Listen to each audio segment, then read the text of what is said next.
ಭೂಮಿಯಲ್ಲಿ ಹೆಣ್ಣಿಗೆ ಎಲ್ಲಿಲ್ಲದ ಮಹತ್ತರವಾದಂತಹ ಸ್ಥಾನವನ್ನು ಕೊಟ್ಟಂತಹ ಅತ್ಯಂತ ಪ್ರಾಚೀನವಾದಂತಹ ಇತಿಹಾಸವನ್ನು ನಾವು ನೋಡಿದ್ದೇವೆ. ಆದರೆ ಆ ಮಧ್ಯದಲ್ಲಿ ಎಲ್ಲೋ ಒಂದಿಷ್ಟು ಹೆಣ್ಣಿಗೆ ಅಸಮಾನತೆ ಎನ್ನುವಂಥದ್ದು, ಜೊತೆಗೆ ಹೆಣ್ಣು ಅಬಲೆ ಎನ್ನುವಂಥದ್ದು, ನ ಸ್ತ್ರೀ ಸ್ವಾತಂತ್ರ್ಯ ಅರ್ಹತೆ ಎನ್ನುವಂಥದ್ದನ್ನ ನಾವು ಕೇಳ್ತಾ ಬಂದಿದ್ದೇವೆ. ಆದ್ರೆ ಬರ್ಬರ್ತಾ ಇವತ್ತು ನ ಸ್ತ್ರೀ ಸ್ವಾತಂತ್ರ್ಯ ಅರ್ಹತೆ ಎನ್ನುವಂತಹ ಪದ ಬದಲಾಗಿ ಇವತ್ತು ಹೆಣ್ಣು ಎಲ್ಲ ಕ್ಷೇತ್ರದಲ್ಲಿ ತನ್ನ ಛಾಪನ್ನ ಮೂಡಿಸಿದಾಳೆ. ಇವತ್ತು ಅಂಗಳದಿಂದ ಪ್ರಾರಂಭವಾಗಿ ಮಂಗಳನವರೆಗೆ ತನ್ನ ಎಲ್ಲ ಕ್ಷೇತ್ರದಲ್ಲಿ ತನ್ನ ಸಾಧನೆಯನ್ನ ಮಾಡಿ ತಾನು ಇವತ್ತು ಯಾವುದಕ್ಕೂ ಕೀಳಲ್ಲ ಎನ್ನುವುದನ್ನ ವ್ಯಕ್ತಪಡಿಸಿದ್ದಾರೆ. ಇನ್ನು ನಾವು ಸಾಹಿತ್ಯವನ್ನ ಅವಲೋಕಿಸ್ತಾ ಬಂದಾಗ ನಾವು ಪಂಪನ ಕಾಲವನ್ನ ತೆಗೆದುಕೊಳ್ಬಹುದು, ರನ್ನನ ಕಾಲವನ್ನ ತೆಗೆದುಕೊಳ್ಬಹುದು, ಅಂದ್ರೆ ರತ್ನತ್ರಯರ ಕಾಲವನ್ನ ತೆಗೆದುಕೊಂಡ್ವಿ ಹೇಳಾದ್ರೆ ಅಲ್ಲಿ ಕೂಡ ನಾವು ಹೆಣ್ಣಿಗೆ ಒಂದಿಷ್ಟು ಸ್ಥಾನಮಾನವನ್ನ ಕೊಟ್ಟಿದ್ದನ್ನ ಅವರ ಬರವಣಿಗೆಯಲ್ಲಿ ನಾವು ಅವಲೋಕಿಸಬಹುದು. ರನ್ನನ ಕಾಲವನ್ನ ತೆಗೆದುಕೊಂಡ್ರೆ ಅಲ್ಲಿ ದಾನ ಚಿಂತಾಮಣಿ ಅತ್ತಿಮಬ್ಬೆಯನ್ನ ದಾನ ಚಿಂತಾಮಣಿ ಅಂತ ಅತ್ಯಂತ ಎತ್ತರಕ್ಕೆ ಏರಿಸಿದಂಥದ್ದನ್ನ ನಾವಿಲ್ಲಿ ನೋಡ್ತೇವೆ. ಹಾಗೆ ಕುವೆಂಪುರವರ ರಾಮಾಯಣ ದರ್ಶನದಲ್ಲಿ ನಾವು ನೋಡಿದರೆ ಅಲ್ಲಿ ಹೆಣ್ಣಿಗೆ ಕೊಟ್ಟಂತಹ ಸ್ಥಾನವೇ ವಿಶಿಷ್ಟವಾದದ್ದು. ಹಾಗಾದ್ರೆ ಈ ಸಂವೇದನೆ ಅಂದ್ರೆ ಏನರ್ಥ ಅನ್ನುವುದನ್ನ ನಾವು ಯೋಚನೆ ಮಾಡಿದರೆ ಒಂದಿಷ್ಟು ಅರಿವು, ತನ್ನನ್ನ ತಾನು ಅರಿತುಕೊಳ್ಳುವುದು ಅಥವಾ ತನ್ನ ಬಗೆಗೆ ವಿಶಾಲವಾದಂತಹ ಅರಿವನ್ನ ಹೊಂದುವುದು ಎನ್ನುವಂಥದ್ದು ಈ ಸಂವೇದನೆ ಎನ್ನುವಂತಹ ಪದ. ಇದಕ್ಕೆ ನಾನು ಪದದ ಅರ್ಥ ಒಂದು ಸಣ್ಣ ಉದಾಹರಣೆಯನ್ನ ನೀಡುವುದಾದ್ರೆ, ಈಗ ಉದಾಹರಣೆಗೆ ಗರ್ಭವತಿಯಾದಂತಹ ಸ್ತ್ರೀ ಆಕೆ ಹೆರಿಗೆಗಾಗಿ ವಾರ್ಡ್ನಲ್ಲಿ ಅಡ್ಮಿಟ್ ಆಗಿರ್ತಾಳೆ. ಅಂತಹ ಸಂದರ್ಭದಲ್ಲಿ ಆಕೆಯ ಪತಿಯಾದವನು ಹೊರಗಡೆ ಕಾಯ್ತಾ ಇರ್ತಾನೆ. ಆದ್ರೆ ಅವನ ಪ್ರಾರ್ಥನೆ ಒಂದೇ, ಹುಟ್ಟುವಂತಹ ಮಗು ಅದು ಗಂಡಾಗ್ಲಿ ಹೆಣ್ಣಾಗ್ಲಿ ಇಬ್ರು ತಾಯಿ ಮತ್ತು ಮಗು ಎರಡೂ ಕೂಡ ಸುರಕ್ಷಿತವಾಗಿರ್ಲಿ ಎನ್ನುವಂತಹ ಪ್ರಾರ್ಥನೆಯನ್ನ ಆತ ಮಾಡ್ತಾನೆ ಹೇಳಾದ್ರೆ ಅದು ಆಕೆಯ ಬಗೆಗೆ ಆತನಿಗಿರುವಂತಹ ಸಂವೇದನೆ. ಹಾಗೆ ನಾವು ಜಾನಪದಕ್ಕೆ ಬಂದ್ರೆ ಅಲ್ಲಿ ಹೆಣ್ಣಿನ ಸಂವೇದನೆ ಹೇಗಿದೆ ಅಂದ್ರೆ, ಹಾಲುಂಡ ತವರೀಗ ಏನೆಂದು ಹಾಡಲೆ ಪಡೆದಂಡಿಲಿರುವ ಕರಿಕೀಯ ಕುಡಿಯಂಗ ಹಬ್ಬಲಿಯವರ ರಸಬಳ್ಳಿಯನ್ನು. ಇದು ಒಂದು ಹೆಣ್ಣು ಮಗಳಿಗೆ ತನ್ನ ತವರಿನ ಬಗೆಗೆ ಇರುವಂತಹ ಒಂದು ಸಂವೇದನೆ ಆಗಿರ್ತದೆ. ಹಾಗೆಯೇ ಯಾರು ಆದರೂ ಹೆತ್ತ ತಾಯಂತೆ ಆದಾರೋ ಸಾವಿರ ಸೌದೆ ಒಲೆಯಲ್ಲಿ, ಸಾವಿರ ಸೌದೆ ಒಲೆಯಲ್ಲಿ ಉರಿದಾರೋ ದೇವಿಗೆ ಎಂತ ಬೆಳಕುಂಟೆ. ಇದು ಕೂಡ ಹೆಣ್ಣು ಮಗಳಿಗೆ ಗರತಿಯ ಹಾಡಿನಲ್ಲಿ ಬರುವಂತದ್ದು. ಇದು ಒಂದು ಹೆಣ್ಣು ಮಗಳಿಗೆ ತನ್ನ ತಾಯಿಯ ಬಗ್ಗೆ, ತನ್ನ ತವರಿನ ಬಗ್ಗೆ ಇರುವಂತಹ ಒಂದು ಸಂವೇದನೆ ಅಂತ ನಾವಿಲ್ಲಿ ಹೇಳ್ಬೋದು. ಹಾಗಾದ್ರೆ ಹೆಣ್ಣಾದವಳು ಎಲ್ಲ ಕ್ಷೇತ್ರದಲ್ಲಿ ತನ್ನ ಪಾತ್ರವನ್ನ ಮೂಡಿಸ್ತಾ ಇದ್ದಾಳೆ. ಹಾಗಾದ್ರೆ ಆಕೆ ಮಗಳಾಗಿ, ಸೊಸೆಯಾಗಿ, ಅತ್ತೆಯಾಗಿ, ತಾಯಿಯಾಗಿ, ಜೊತೆಗೆ ಈ ಒಂದು ಜಗತ್ತಿನಲ್ಲಿ ವಿಶಿಷ್ಟವಾದಂತಹ ಛಾಪನ್ನ, ಕೊಡುಗೆಯನ್ನ ಕೊಡುವುದಕ್ಕೆ ಆಕೆ ಕಾರಣೀಕರ್ತಳಾಗಿದ್ದಾಳೆ. ಇವತ್ತು ಸಾಮಾನ್ಯರಿಂದ ಹಿಡಿದು ಅಸಾಮಾನ್ಯರವರೆಗೆ, ಅಂದ್ರೆ ಒಬ್ಬ ಋಷಿ ಮುನಿ ಇರಬಹುದು, ಚಕ್ರವರ್ತಿಯೇ ಇರಬಹುದು, ಅಥವಾ ಪುರುಷ ಸಿಂಹರಂತಹ ಅನೇಕ ವೀರಾದಿ ವೀರರನ್ನ ಆಕೆ ಈ ಜಗತ್ತಿಗೆ ಕೊಡುಗೆಯನ್ನಾಗಿ ನೀಡಿದವಳು. ಹಾಗಾಗಿ ಆ ಹೆಣ್ಣಿನ ಪ್ರೀತಿ, ಆ ಹೆಣ್ಣಿನ ಆಂತರ್ಯದ ಒಂದು ತನ್ನ ಮಗುವಿನ ಬಗೆಗೆ ಇರುವಂತಹ ಒಂದು ತುಮುಲವನ್ನ ಅಥವಾ ಒಂದು ತುಡಿತವನ್ನ ನಾವು ಈ ಶಬ್ದದಲ್ಲಿ ವರ್ಣಿಸಲಿಕ್ಕೆ ಖಂಡಿತವಾಗಿ ಸಾಧ್ಯ ಇಲ್ಲ. ನಮ್ಮ ಸಂಸ್ಕೃತಿಯಲ್ಲಿ ಏನಿದೆ ಅಂದ್ರೆ ಮುಖ್ಯವಾಗಿ ಮಾತೃ ದೇವೋಭವ ಅಂತ ನಾವು ಪೂಜಿಸಿಕೊಂಡು ಬಂದಂತಹ ಸಂಸ್ಕೃತಿ ನಮ್ಮದು. ಹಾಗೆ ನೋಡಿದ್ರೆ ನಮಗೆ ಪ್ರಕೃತಿ ಮಾತೆ, ಪರಿಸರ ಮಾತೆ, ಜೊತೆಗೆ ನದಿ ದೇವತೆ ಎಲ್ಲ ಕಡೆ ನಾವು ಹೆಣ್ಣಿಗೆ ವಿಶಿಷ್ಟವಾದಂತಹ ಒಂದು ಸ್ಥಾನಮಾನವನ್ನ ಕೊಟ್ಟು ಪೂಜಿಸಿಕೊಂಡು ಬಂದಂತಹ ಸಂದರ್ಭ ಇದು. ಆದ್ರೆ ಬರ್ತಾ ಬರ್ತಾ ಬರ್ತಾ ಇವತ್ತೇನಾಗ್ತಾ ಇದೆ ಕೇಳಿದ್ರೆ, ಎಷ್ಟೇ ಹೆಣ್ಣು ತನ್ನ ಎಲ್ಲ ರಂಗಗಳಲ್ಲಿ ತನ್ನ ಒಂದು ಅಚ್ಚಳಿಯದಂತಹ ಛಾಪನ್ನ ಮೂಡಿಸಿದ್ರು ಕೂಡ ಇಂದಿಗೂ ಆಕೆಗೆ ಸಂಕಷ್ಟಗಳಿವೆ. ಹೆಣ್ಣು ಕೇವಲ ಅಡಿಗೆ ಮನೆಗೆ ಸೀಮಿತ ಎನ್ನುವಂತಹ ಕಾಲ ಹಿಂದಿತ್ತು. ಆದ್ರೆ ಇವತ್ತು ಅದು ಸಂಪೂರ್ಣವಾಗಿ ಬದಲಾಗಿದೆ. ಆದ್ರೂ ಕೂಡ ಹೆಣ್ಣಿಗೆ ತನ್ನದೇ ಆದಂತಹ ಚೌಕಟ್ಟಿದೆ, ಹೆಣ್ಣಿಗೆ ತನ್ನದೇ ಆದಂತಹ ಸಾಕಷ್ಟು ಕಷ್ಟಗಳಿದಾವೆ. ಇನ್ನು ನಾವು ಜೇಡರ ದಾಸಿಮಯ್ಯನ ವಿಚಾರಕ್ಕೆ ಬಂದ್ರೆ, ಈ ಹೆಣ್ಣು ಮತ್ತು ಗಂಡು ಈ ಅಸಮಾನತೆಯ ಕುರಿತಾಗಿ ಅವರು ಹೇಳ್ತಾರೆ, ಇಲ್ಲಿ ಮಾಯೆ ಅಂತ ಬರ್ತದೆ. ಒಂದ್ ಕಡೆ ಏನ್ ಬಂತು ಅಂದ್ರೆ ಹೆಣ್ಣು ಮಾಯೆ ಎನ್ನುವಂಥದ್ದು.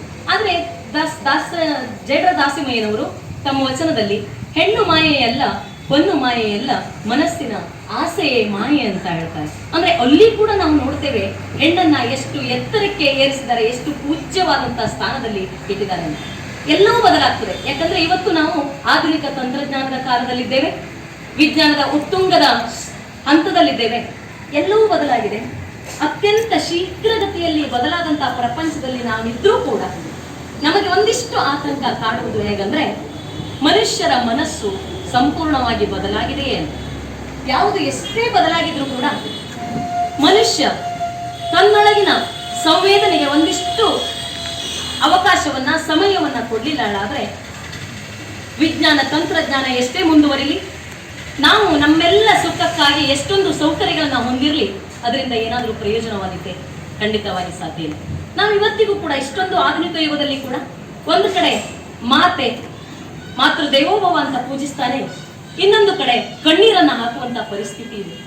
ಯಾಕೆ ಕೇಳಿದ್ರೆ, ಒಂದು ಕಡೆ ಹೆಣ್ಣಿನ ಮೇಲೆ ನಡೀತಾ ಇರುವಂತಹ ಅತ್ಯಾಚಾರ, ಅನಾಚಾರ, ದೌರ್ಜನ್ಯ, ಜೊತೆಗೆ ಹೆಣ್ಣನ್ನ ಕೆಲವು ಸಂದರ್ಭಗಳಲ್ಲಿ ಕೀಳುವಂತ, ತುಚ್ಛವಾಗಿ ನೋಡುವಂತಹ ಎಷ್ಟೋ ಘಟನೆಗಳನ್ನ ನಾವು ಪ್ರತಿದಿನ ಪತ್ರಿಕೆಯ ಮುಖವಾಣಿಯಲ್ಲಿ ಅಥವಾ ಮಾಧ್ಯಮಗಳ ಮುಖ ಪರದೆಯಲ್ಲಿ ನೋಡ್ತೇವೆ.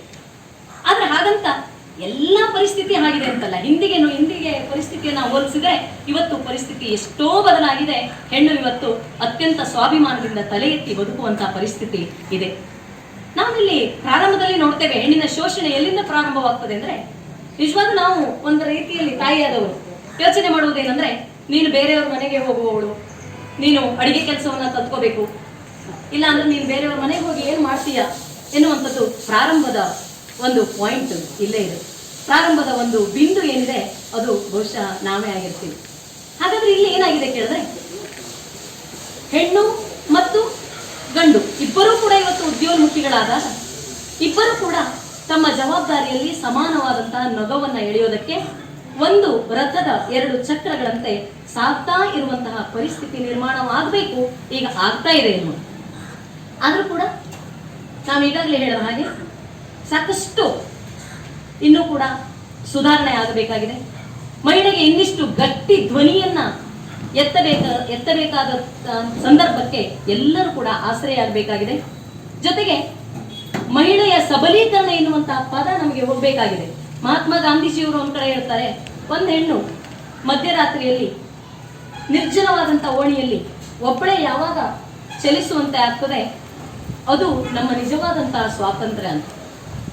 ಇಂತಹ ಒಂದು ವಾತಾವರಣ ನಮಗೆ ನಿರ್ಮಿತವಾದಾಗ ಮಹಿಳಾ ಸಬಲೀಕರಣ ಎನ್ನುವಂತಹ ಮಾತು ಹೋಗ್ತದೆ. ಯಾಕೆ ಈ ಸಬಲೀಕರಣ ಅಂತ ಬರ್ತದೆ ಅಂದ್ರೆ, ಮಹಿಳೆ ಇನ್ನು ಅಬಲೆಯಾಗಿದ್ದಾಳೆ, ಹಾಗಾಗಿ ಸಬಲೀಕರಣ ಎನ್ನುವಂತ ಶಬ್ದ ನಮಗೆ ಬೇಕು ಅಂತ. ಅಂದ್ರೆ ನಾವು ಹೇಗೆ ಅರ್ಥ ಮಾಡ್ಕೊಳ್ಳೋಣ ಅಂದ್ರೆ, ಮಹಿಳೆ ಸಬಲೀಕರಣದತ್ತ ದಾಪಗಾಲು ಹಾಕಿದ್ದಾಳೆ, ಆದ್ರೆ ಇನ್ನಿಷ್ಟು ಸಬಲಗೊಳಿಸೋಣ ಎನ್ನುವ ಒಂದು ಅರ್ಥವನ್ನ ನಾವು ಮಾಡಿಕೊಳ್ಳೋಣ ಎನ್ನುವಂತಹ ವಿಚಾರವನ್ನ ನಾನು ತಮ್ಮ ಮುಂದೆ ಇಡ್ತೇನೆ. ಹಾಗೆಯೇ ಈಗ ಕಾಲದ ಘಟ್ಟ ಬಹಳಷ್ಟು ಬದಲಾಗಿದೆ.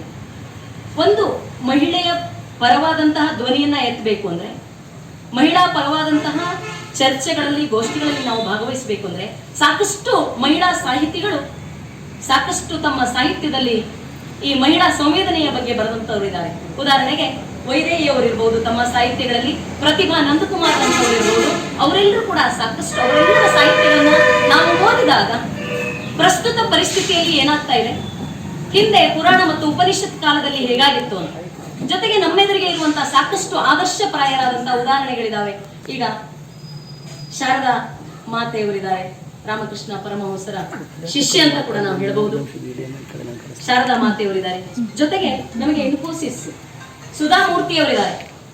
ಅತ್ಯಂತ ಎತ್ತರಕ್ಕೆ ಏರಿದಂಥವರು, ಸಂಸಾರದ ನೊಗವನ್ನ ಎಳಿತಾನೆ ಸಾಮಾಜಿಕ ಜವಾಬ್ದಾರಿಯನ್ನ ಹೊತ್ತಂತವರು.